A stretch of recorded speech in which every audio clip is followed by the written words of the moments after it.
What's up, Oasis people? I think at this point, that is my trademark slogan. Yeah. Basically. You know, people are making fun of it. Yeah, they're flamed on the small group video. Yeah, What are you going to do? I mean, all successful things have opposition. Yep. So as What Up Oasis fam is on the rise, people are going to come against it. They don't want to see What Up Oasis fam. Didn't they say, isn't there like a quote that like mockery is the greatest form of flattery? Sure. Let's take I it. feel like, yeah. Yeah. I feel like So that's a What thing. Up I've heard Oasis fam? That's Glad to see you. You guys got to get catchphrases. Catchphrase. I always say, bye. There you go. I noticed that. I realize that now. Also, shout out my Always wife. She's made me very insecure, and now I can no longer say the word duality on the podcast. That's one of those words where it's like, I didn't even know I said that. I like it. It sounds nice. I like the word. I don't feel like I... That's what I said. She said, you say that all the time. And I was like, Actually, no. Are you Now sure? that I She kinda probably think just about picked up on it, and then that's all she Yeah, could she's hear. been binging them. And Yeah. so when you listen to them all back to back, It's like when you notice something, then you really It's notice because she's it. not one of the real next ones she's that going to be listens like, you as say the soon word as it comes Jesus out. too much. And I'm going to be like, Allison? I'm not changing that. Jesus, So, stay number the one. duality of this podcast for all of my fans out there. No. Let's tell a story. We're going to talk testimonies. Let's tell a story of when you had an epic fail. Oh, boy. I know you guys. I wasn't prepared. You guys have taken some L's. As a worship pastor, I think one of the great... You ever seen like worship fails? The Yes. Instagram? Yeah. So funny, So so good. Love it. 90% of the time, they're just guitar solos that are bad. But I've definitely had that moment where... Oh, the drum solo. I'm thinking of it. The drum the solo during Oceans Oceans. drum solo. Oh, So funny. so you got to go look it up. It's funny because that drummer did not... They were not doing a fail. No. They were doing what The they thought most. they were supposed to be doing, and it was Yeah. not good. Amazing. Okay, sorry. It keep is a going. funny video. So when you play guitar, you can use a capo, which is it's a long story, but it changes the sound of your strings. We don't need to get into theory. There have definitely been times where I have put my capo on wrong and started a song, and then when the rest of the band comes in, it's like, oh shoot, this is very wrong. Yeah. And one time I did that at youth, and it was one of those things where it's like, normally I could just fix it and go on, but with youth, they were so confused, and like Yeah. I had to stop and be like, think I was there. look, I this remember is, I messed this up. This is my fault. We're going to start over again. And that's a cringy kind of good. fail moment. It's good. Yeah. It's good humbling. It is good humbling. Dylan, what about you? You got an epic fail? I'm in panic mode right now thinking about this. So how about you go? Okay. This might be your epic fail right here. This might be it. I would say most Sunday nights, I feel like I have at least one epic fail where I'll say something, and there, I kid you not, it's like a ripple effect from the front to the back as people catch on to the dumb thing Brennen has just said. Like the time I said the house you drive? And I was preaching that message. Or like this You got, last like, week I was really... foot and mouth syndrome. Yes. My mind's going too fast. That's the problem. Like this last week, I was really nervous. I was telling the story about how my wife and I share the same bed. And I, the whole time, was trying to be really conscious that it didn't actually accidentally slip into this area of... Like, we sleep together. Yeah, we sleep together. And people are like, oh my gosh, this is getting kind of graphic. And but you don't need to share. Yeah, right. Everybody's kind of like weirded out. But so every Sunday night, I feel like I have at least one epic fail. But it keeps me humble. It keeps you relatable, too. It's like, oh. Yeah. It's what Craig O'Shelley always says, that people would rather follow a leader who's real than a leader who's always right. So maybe that's just my realness. There you go. Do you have one? It's fun. Yeah, I think mine is the lack of consistency with recording this podcast, that I consistently either mess something up in this area. Welcome. Or, you know what? Actually, I just realized my fail right now. I'm recording this in 4K, which means... which you don't want to do. Which I don't want to do. Just, you want to cut it, start over? No. Okay. This file will be like 100 gigabytes. But it looks clean. It looks great. And then it just means I get to spend an hour looking at my computer load later. We could take a quick pause and you can reset it and we'll just jump right back in. Nope, we good. All right, we're rolling. All right, We're you're gonna just roll. making it Lick the way stamp hard and on send it, baby. Welcome to 4K Oasis There you go. This is Podcast. 4K. Maybe I'll won't upload be it in 4K. 4K. I'm going to upload it in 4K. We'll see what Wow. happens. I don't even know what that means. YouTube probably won't know what to do with that. I'm sure they'll figure it out. Anyways, besides the point, welcome. If you're on the video, you now have high quality video. If you're on the sound, it doesn't affect you at all. Nope. Sorry. But now you know that I don't know what 4K is. Besides the fact, let's talk about testimonies. What are testimonies? Why is it important? What do we even mean by that word? Let's jump in there. Yeah. I mean, a testimony is simply just a sharing of a story. Yeah. Usually those testimonies have, I mean, in the way we use it in the church, like a positive connotation, but you can get court testimonies that aren't always positive. So it's sharing of a story, not usually like a fiction made up story, but like a personal, real eyewitness kind of testimony. Story, revelation, revealing. And the reason we talk about stories is because stories are really powerful. Yeah. Like even our current series, why would we take time to talk about parables? Yeah. Because Jesus is telling us some stories to help us understand the secrets of the kingdom. That's really good. Like there's just this power that is stories, and we are storytelling people. Yeah. I think people don't often realize why they are drawn to the things that they're drawn to. So, for example, someone be like, I love movies. And when you peel that back, it's like, why do you love movies? Well, I love the plot. I love the character development. I love the narrative of it. And it's like, okay, you like the story. Like, oh, I loved this book. And even if it's like a nonfiction book, like some of the history books or like biographies I've read, like I read the Will Smith biography. I think I mentioned that on here. But like that is so cool because you could see the arc of his life, the story of his life. Yeah. So we're drawn to these things, these plots, these books, these movies, even songs, songs that have narrative and tell a story. Like, oh man, we really like that because stories are powerful. Why would you say as people we're drawn to stories? Because we're the people of a storytelling God. Boom! Knocked it out of the park. Good job, Dylan. There you go. That we are. I would say that they could go listen to my summer sermon about where I talked about this, but I didn't record it. Epic fail. That timing was great. You Yep. put that together. But yeah, we are the Imago Dei. We are made in the image of God. And so I get to rant a little bit about myself. I'm the young adult and creative arts resident pastor. Yep. And so my job is creating. And so one of my favorite passages of text is Genesis 1, where the first thing we learn about God is that he creates. That's good. And it's like that literally powers everything that I do that I'm passionate about is like God created, so like we should create that because we're made in the image of God. And so we even see that through like the first few books of the Bible, that creation in Genesis, we see the story and the narrative in these books. The narrative book of Exodus, the story of the Israelites, that most of the Old Testament is literally just the story of the Israelites and their relationship, their like pursuit of God, and therefore also lack of pursuit of God. Yeah, and they have different characters that bring in, like the prophets come in, the judges come in, the kings come in, but it's all the same narrative of this story of how do these people relate to God. It's so good. Yeah. And then, of course, we finish out with the Gospels, where it's literally the story of Jesus, the pioneer and perfecter of our faith, who came down, like God embodied as flesh here on the earth to come and save his people. And then you get the story of the early church through the letters of Paul and all the other books of the New Testament. Right. And like even the book of Revelation, you could say it's the story of the end times, we can debate that. But really, it's like, it's this, we're drawn to be storytelling people. We're drawn to the story, to the narrative, because he's a narrative God. That honestly, you could probably sum up the whole Bible as it's God's love story of who he is and how we can relate to him and how we can connect with him. That's the Bible. It's one big, giant, awesome love story book. Otherwise, when we take that testimony idea, being created in the image of God, being storytelling people, I think the next leap is to just talk about how you have a story. Yeah. What would you guys say to that? Yeah. I mean, if you are alive and breathing and existing, there's a story being written of your life, that God is writing that story. He is moving you, as to go with the metaphor, as characters through this story, through this plot, that his will is the story of your life.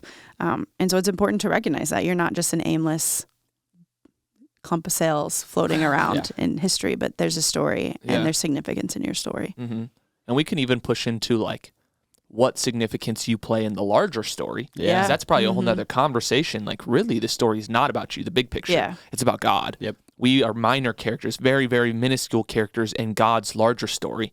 But the story of your life should be hugely impacted by who God is. Yeah. Like in your story, you are the main character. This is funny. We can keep going with this analogy.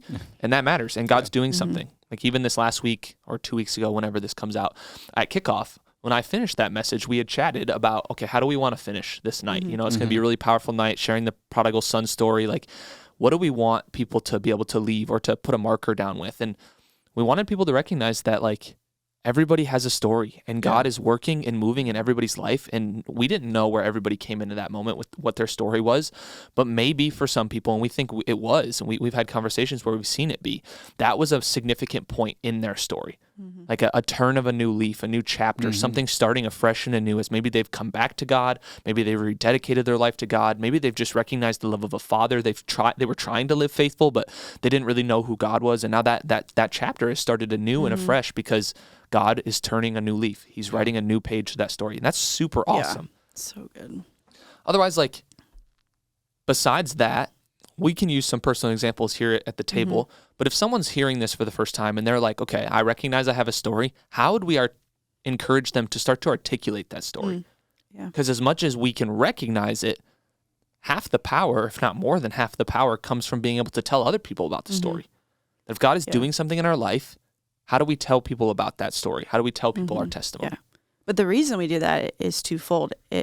As we tell our stories, it can even reveal things we've missed or that we don't see in ourselves. It can build us up in our faith and our relationship with God, but also it can be an encouragement and building up to those that hear the story. Oh, for sure. So it's not just like, it goes both ways. It's going to encourage others and it's going to encourage and build you up too. Yeah, I remember when I first came to Christ, I was so passionate about telling people about Jesus, which you should still be passionate about telling. It's changed for me, but I'm still passionate about telling people about Jesus.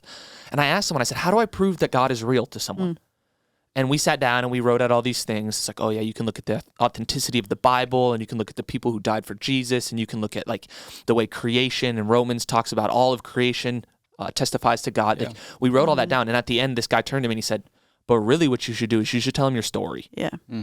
Because everybody can debate facts and ideas and philosophies and theologies. Those are all debatable. But what God has done in your life and who he has been to you, nobody can debate that. Yeah. That's your experience. That's your story. Tell him that. Yeah. And that maybe will prove to someone that God is real. Yeah. I thought that was so powerful. That's so good. That's so good.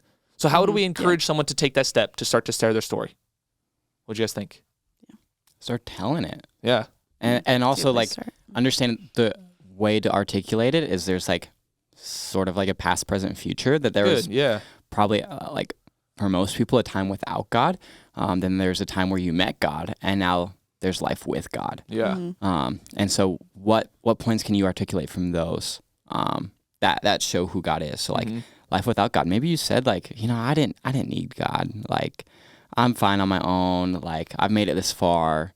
Like why would I ever need God to come help me? And then like you got hit by a freight train. You're like, all right, I need Jesus. And then metaphorically or literally. Yeah. Yeah. Hopefully not literally. Yeah, hopefully. Maybe. Maybe. But yeah, then you're like, all right, then you recognize the need, and then that's where you met Jesus, and where you had that moment, like on a Sunday night, or maybe for a lot of people, it's like camp, or maybe for somebody who's in a Walmart bathroom. You never know. Like it's all over the place that people meet Jesus in crazy ways and crazy places. But then also it's very, very important, and I think this is where a lot of us lack. That's good. Keep going. Is that you need to tell people about your life after Jesus. That a lot of the times when we share our stories like, yeah, I was like this like dirty, rotten sinner before I knew Jesus. Then I met Jesus. He came and changed my life, and like that's my story. But then you miss the whole like honestly the best and biggest picture of like what comes post Jesus. What comes with Jesus. Yeah, with. Yeah. Like is so much more important than what was pre-Jesus. That it's the consistent like work that he's doing in your life. Yeah. That's what you need to testify. I mean, it's the word testimony. The main word is testify, to proclaim something that you know to be true. And so if you are continuing to testify, like, yeah, this is my story. This is what Jesus has done in my life. Like, he has saved me from this, delivered me from this, led me into this, provided in this way. That is what people are going to grab onto. They're like, that dude knows Jesus. Yeah. Like, that girl knows Jesus. Like, he has been working, like, in their lives, like, doing some crazy move of the Spirit. And, like, that's the important part to share. Like, that's the point you need to drive home right there. That's so good. And I even think of, like, the times I've maybe shared my testimony, or the times that I've walked alongside other people, and we put so much focus on the pre-Jesus stuff. You're right, man. Yeah. Like, we're like, I was in the club, and I was sleeping with whoever, and the parties were epic, and I was getting all this money, and like, we talk so much about just the sin that we were in, and we put so much of an emphasis on that, because I think in some ways it connects with people who are sinners.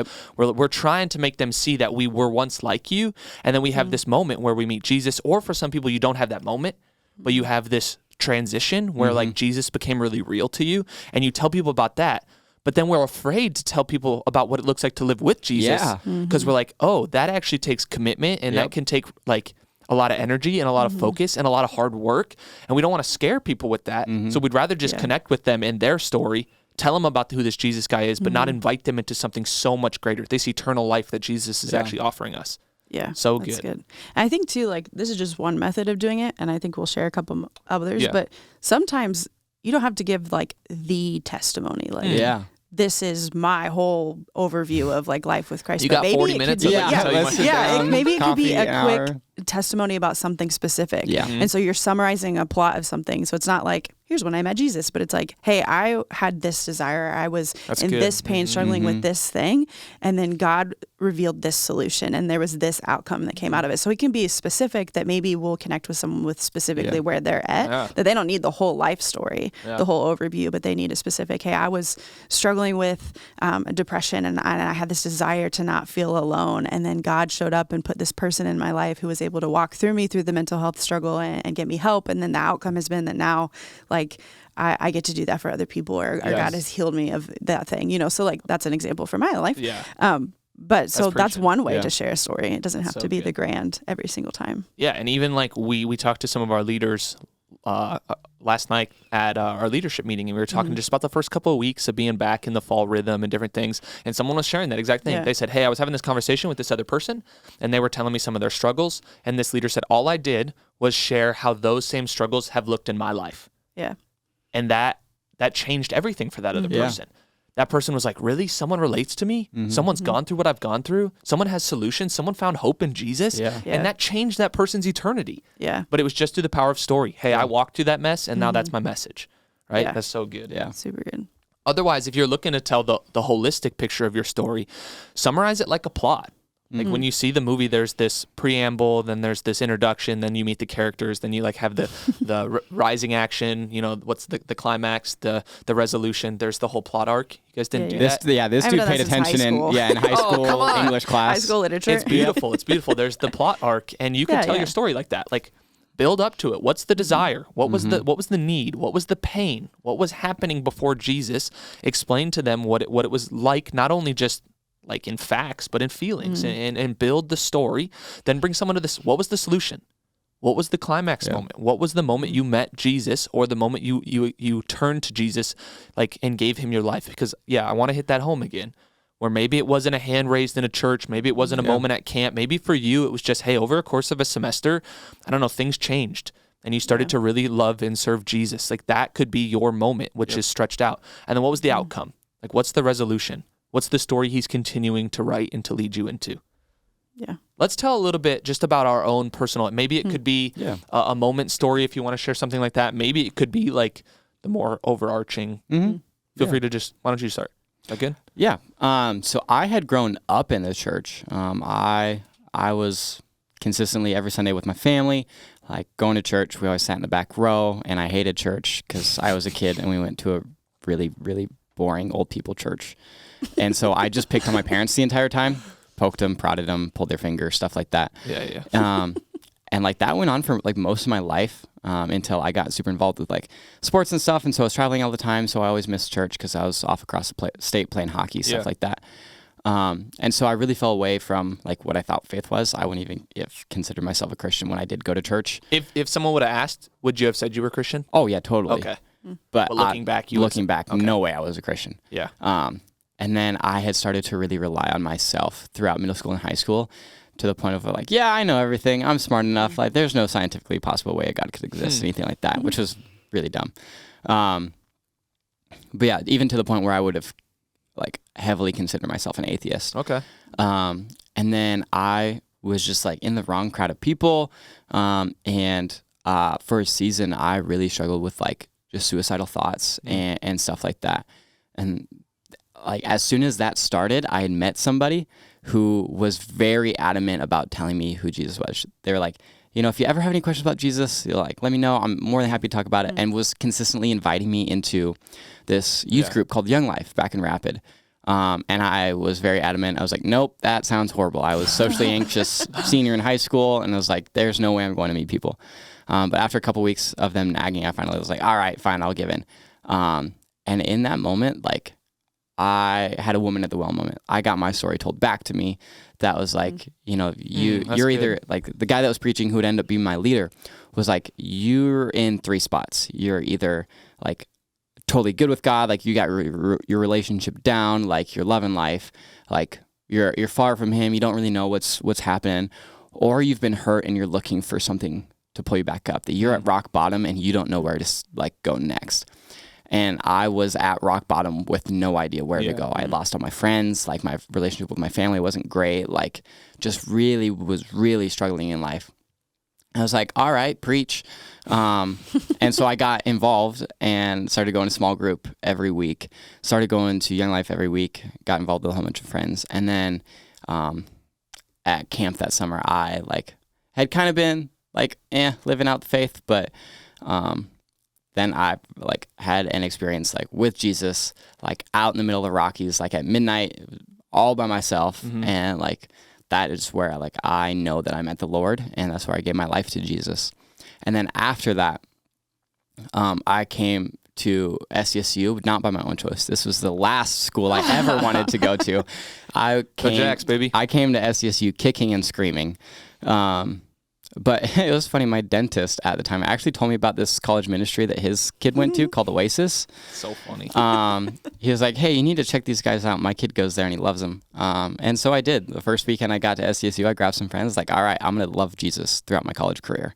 And I'm going to do it really well. And so I grabbed a whole bunch of friends. We came to Grace Point Sunday morning, first weekend, came to Oasis the first night, and fell in love with it. And God was just doing some amazing work, did some incredible things in my faith that I really started to know him and to love him and live out and get connected. And I had longed for friends for so long. And even when I got to Oasis, that took a year and a half, 2 years to get, but I finally got that group of friends that now the three of them I consider my brothers. I know will be walking alongside me when I get married. Yeah. So yeah, and now literally I work for Oasis and for Grace Point.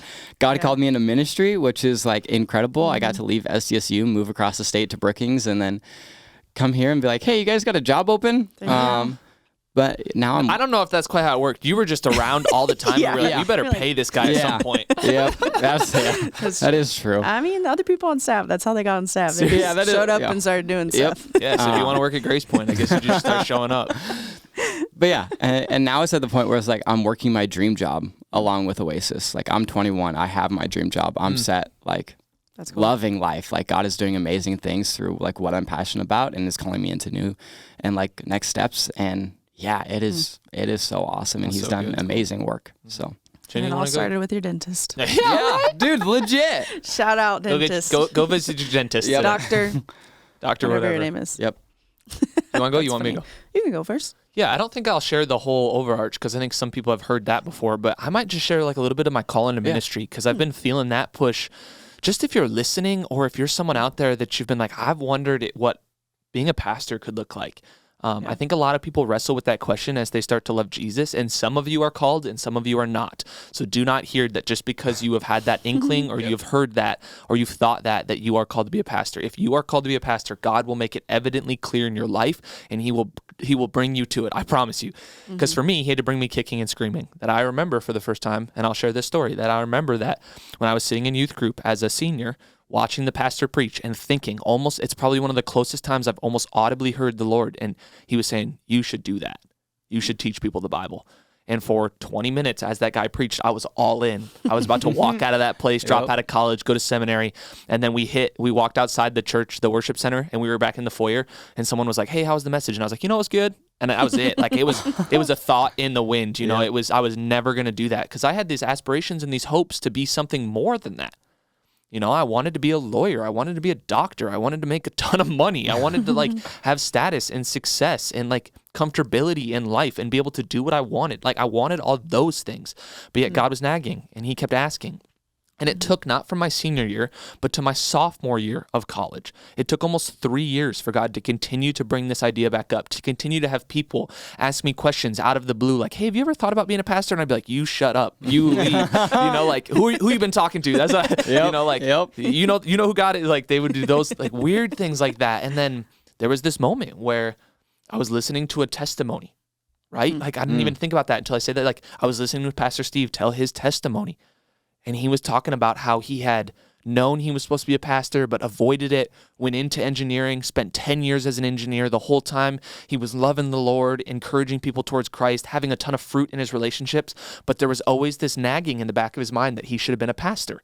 And so 10 years into his career, he dropped the salary, he dropped the title, he dropped the success, and he took a crazy pay cut, moved his family, did all of this stuff to be a pastor. And I was sitting there thinking, you know what? I think I could go to law school, I could be a lawyer, make a bunch of money, achieve what I feel like I wanted to achieve. And in the back of my mind, I would still be thinking I should have been a pastor. And I didn't want to waste that 10 years. Yeah. I didn't want to always wrestle with that question. And so right then and there, I was like, I'm going to be a pastor. 2 days later, I get a message on Facebook from the current Oasis pastor saying, hey, have you ever thought about interning here at the church? I have never talked to this guy. He got my name from someone else who I had not yet told. I hadn't told anybody that I wanted to be a pastor yet, that I had really made that decision. But there was this work that God was doing through this guy and through the pastor. I came in, I told him what was going on in my life. He was like, yo, you need to be here now. Like, clear your schedule. You are going to intern. And from there, I just kept stepping through doors and I just kept being faithful. And I never imagined I would be here. I honestly never asked to be here, but this is where God has called me. And it's just been door after door. I've opened it and stepped in faithfulness. So if you're someone who is interested in ministry, let's have a conversation. If you're someone that God is leading in that way, or you're trying to figure out your own call, let's talk, because it can be really beautiful, that story. Yeah. Jaena, go ahead. That's good. Man, I've been racking my head about what to share. Man, I feel like, what story? But as I think about testimonies, I think some of the feedback that I hear from people a lot is, well, my testimony isn't that interesting. I didn't have this like awful life like we've talked about, and then this crazy God moment. Yeah. And I've wrestled with that tension because, I grew up in the church. My parents were heavily involved. They introduced me to Christ at a young age. I gave my life to in elementary school, and just kind of have always doing, I went to Christian college, have always been doing like just the right Christian things, and never had any major like bottom out moments or crazy life things. Like I've had a pretty good chill life for the most part. But I think my story and my testimony of how I've come to be is more about God's faithfulness to continue to walk alongside me than like anything I've done.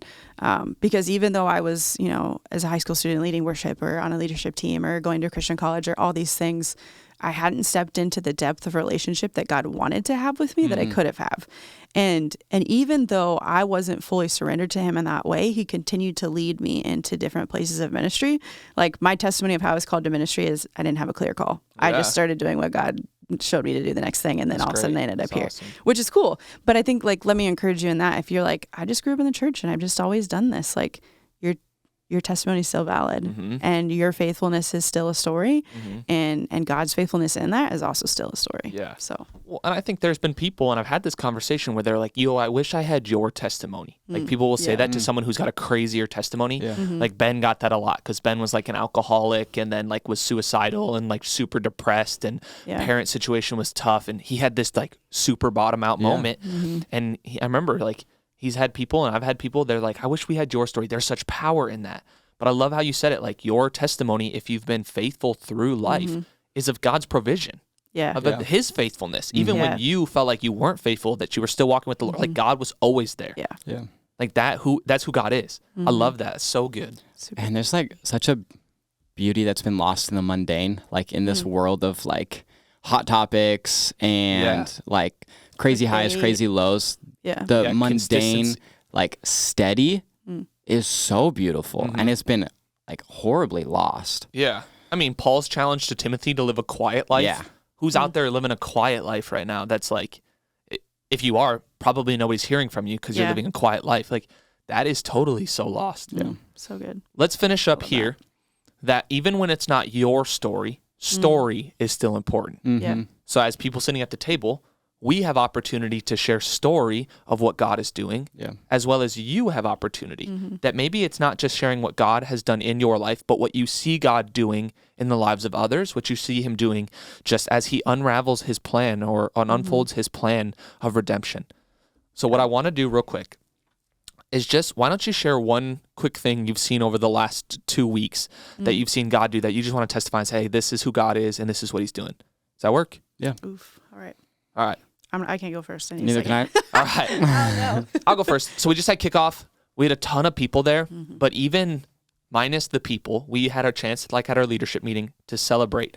And the amount of stories I've heard where it's individual people who have said, you know what, this is the stake I'm putting in the ground to come and to walk with the Lord. For example, there was one guy in specific that I'll share who he moved to Brookings. He's been here for just a little period of time. And through the last couple of weeks of Oasis, he just feels like this is where God has been calling him. This is why he's here.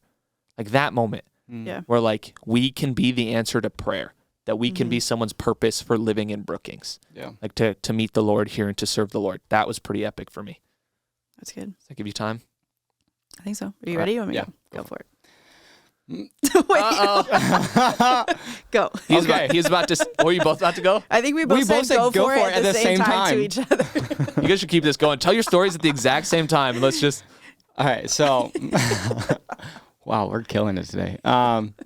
So I get the opportunity, which I think is really cool, of like I will usually spend a bit of time during worship at Oasis in the back row filming. Like with my, you will almost always see me running around with my giant camera, like taking video. And there's just something about this last Sunday that like when I was doing that, I felt the story of every single person. Like I could feel specific stories. Like I can see God moving in your life right now. And like, that was just so, like, it was so evident. Like I could tell that there's a story being told and a story being written in that moment. And so for people to encounter God through worship on Sunday was just so cool to like just step back and just see. Yeah. Like I know like God is doing something, like he is writing something, like there is something being formed and you're being a part of it. So yeah, that was just so cool to see. Yeah, someone's worshiping, they look over, they see Dylan crying because they're worshiping so well. Legit, you know? They're like, what's this guy looking at me? And Dylan's like, I love it. You're doing it. Proud of you. Jaena, what do you think? Well, I just realized that we were talking about stories that aren't our stories to share, but this is still my story. Okay, fine. But I think one of the things that I've seen God doing the most over the last couple of weeks is every time I have this thought or this like feeling of like, oh, like I just really need this, whether that's a person to fill a role in a place where they can serve or like someone to encourage me in a specific way, like that has just randomly shown up. So it's like, like I haven't got any volunteers to be like a 6th grade boys leader. And then some random guy emails me and it's like, that was like the day after I thought about that, you know, or like, man, I just have been really struggling with like whether or not I can be a good youth pastor to like middle school boys because, you know, and then a middle school boy is like, I'm really glad you're my youth pastor, you know, like those kind of things. It's like, oh, okay, God, I see you. Yeah, so awesome. And I'm sure we could keep rolling with story after story. I mean, they're even floating in my mind as I think about it right now. But we're going to cut it here, and we're going to encourage you to go and to tell someone a story. Tell them about what God has done in your life or what you've seen God do in other people's life. Tell someone a story. Tell them a testimony. Praise God for what he's done and what he's doing. And then remember. That's where I kind of want to end this. That's good. Is like, remember what God has done. Like even after our leadership meeting the other day where we shared all these stories, this morning I sat down and I just rewrote them down.